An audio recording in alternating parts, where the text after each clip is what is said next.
ایک تو یہ ہے کہ آپ لوگوں سے معافی لے، معافی مانگے. ہمارے ہاں نا معافی کا مزاج قبول کریں، جب کوئی بندہ معافی طلب کرے تو معافی. ہمارے ہاں معافی مانگنے کا رواج میں آپ یقین کریں سرے سے ہے ہی نہیں، بلکہ الٹا لوگ چڑھائی کر جاتے ہیں، کہتے ہیں اوہو تم نے معافی مانگ لی ہے تو معاملہ ہی ختم ہو گیا. اور جو آدمی، میں بڑے زمانے سے کہہ رہا ہوں کہ میرے ملک میں ایک رواج بنتا جا رہا ہے، جس کی زبان جتنی زیادہ سخت ہوتی ہے اس کا عروج اتنا زیادہ ہوتا ہے. جو تھوڑا سا شرافت کا مظاہرہ کرے لوگ اسے بزدل سمجھ لیتے ہیں.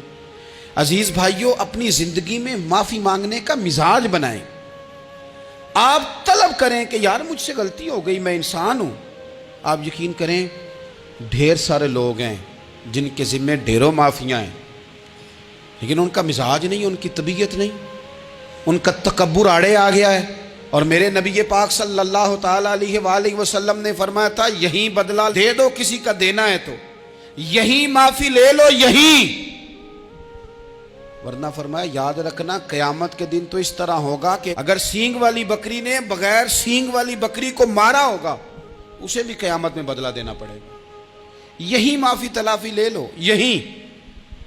تو ہمارے ہاں مزاج نہیں. مزاج بنائیں نا، آپ معافی کا مزاج بنائیں. رسمی ویسے معافیاں مانگتے ہیں، حج پہ جا رہا ہوں بھائی اگر کوئی ہو گئی تو معاف کر دینا، یہ تو رسم ہے، تو بڑی دنیا ادا کرتی. آپ کو پتہ ہے کہاں آپ کو معافی لینی ہے. تو جہاں جہاں اس طرح کے معاملات ہیں وہاں آپ کلیئر کریں. صحیح بخاری میں حدیث ہے حضرت ابو ذر غفاری سے، جب کسی نے کہا کہ آپ نے اسی طرح کے کپڑے خود پہنے ہیں جس طرح کہ آپ کے غلام نے پہنے، یہ کیا معاملہ ہے؟ تو فرمانے لگے، اعلانیہ خود بتانے لگے، فرمانے لگے مجھ سے ایک دفعہ غلطی ہو گئی تھی، میں نے ایک غلام کو جھڑک دیا تھا تو نبی پاک نے مجھے تنبیہ فرمائی، تو میں نے اس غلام سے معافی بھی مانگی، اور اس دن سے لے کر آج تک میں جس طرح کا خود لباس پہنتا ہوں اسی طرح کا اپنے غلام کو پہناتا ہوں. تو وہ خود بیان کر رہے ہیں، وہ لوگ اظہار کر رہے ہیں کہ ہم نے یہاں نبی پاک علیہ الصلوۃ والسلام کے تنبیہ کرنے پر ہم نے اپنے غلام سے، خادم سے یا کسی غلام سے معافی مانگی. تو معافی مانگنے سے بندے کا قد کبھی چھوٹا ہوتا ہے؟ میرے نبی پاک علیہ السلام نے فرمایا جو معافی مانگ لے اللہ تو اس کی عزت میں اضافہ کر دیا کرتا ہے. تو اس لیے ایک تو جہاں یہ معاملہ ہے وہاں، اور دوسری جو آیت میں نے تلاوت کی اس میں اللہ کہتا ہے کہ غصہ پی بھی جاؤ، معافی مانگو بھی اور معاف کر بھی دو.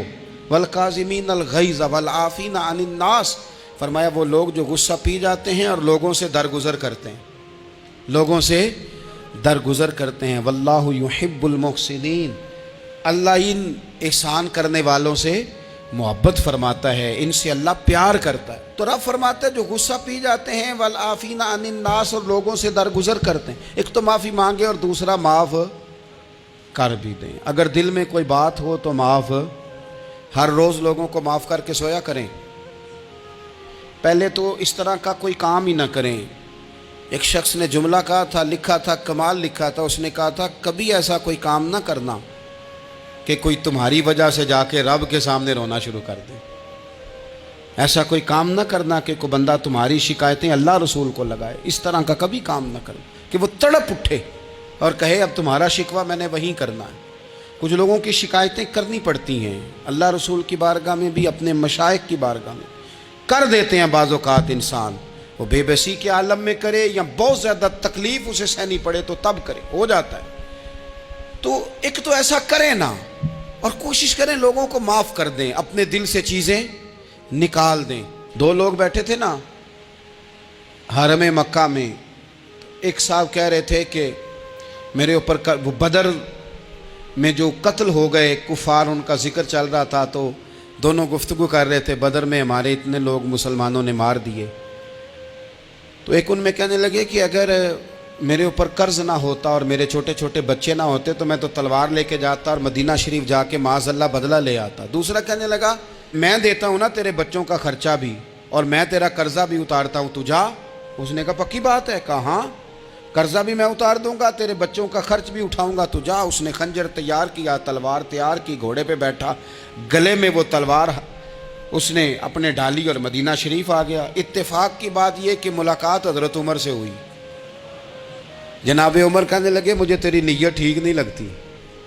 پکڑا کدھر آئے ہو؟ کہنے لگا میں تو بدر کے قیدیوں کے بارے میں بات کرنے آیا. فرمایا تلوار لے کے؟ تلوار لے کے چل تجھے حضور کے پاس لے کے جاتا ہوں. نبی کریم کی بارگاہ میں لے گئے تو حضور فرمانے لگے کیسے آئے ہو, کیسے آنا ہوا؟ کہنے لگے جی میں تو بدر کے جو قیدی آپ کے پاس ہیں ان کی بات کرنے آیا تھا. تو حضور فرمانے لگے چل پھر باقی کی میں سناؤں. خیال آیا مسلمان نیک و بد پہچان جاتے ہیں, محمد آدمی کے دل کی باتیں جان جاتے ہیں صلی اللہ تعالی علیہ وسلم. فرمایا میں سناؤں؟ حضور کیا؟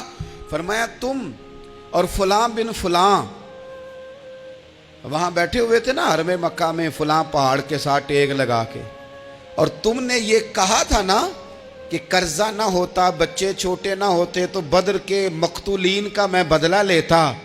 یہ سارا کچھ طے کر کے پھر آئے ہو تلوار لے کے, اور یہاں کہتے ہو میں قیدیوں کے بارے میں بات کرنے آیا تھا. اس کے تو پسینے چھوٹ گئے, وہ تو بے حال ہو گیا. اس نے کہا اس کا تو سوائے اس کے اور میرے کسی کو نہیں پتا, اور اگر آپ کو پتا چل گیا ہے تو پھر آپ اللہ کے سچے رسول ہیں.